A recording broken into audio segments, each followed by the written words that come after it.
Kære statsminister, kære landsmødedeltagere. Jeg vil godt starte med at rose regeringens arbejde. I har formået at skabe et samarbejde hen over midten og skrinlægge den meget trivielle blokpolitik. Det har I gjort samtidig med, at I ikke er gået på kompromis med vores valgløfter, og formået at gøre det samtidig med, at vi heller ikke har fået støttet vores parlamentariske grundlag. Det er en præstation, og det er helt klart en præstation, som man måske ikke har spået regeringen inden lige efter valget.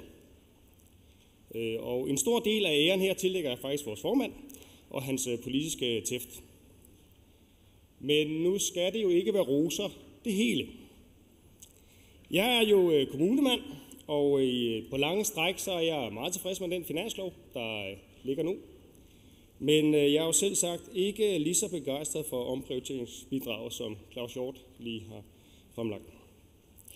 Vi har i kommunerne gennem en lang årrække spændt livremmen godt og grundigt ind. Der er ikke flere lavt hængende frugter at plukke, og det vil have mærkbare konsekvenser for vores kerneområder på børneområdet, på folkeskolen og også på ældreområdet. Det er ikke et skræmmescenarie malet op, det er uundgåeligt.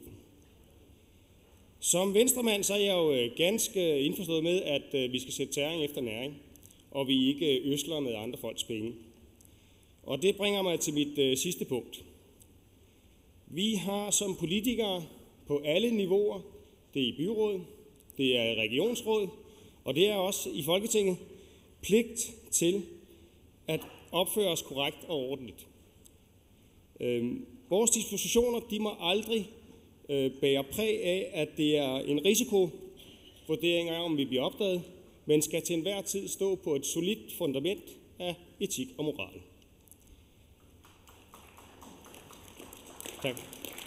Venstre skal drives af ægte politikere med ægte værdier, med en konstant trang til at forbedre det fantastiske Danmark, vi har.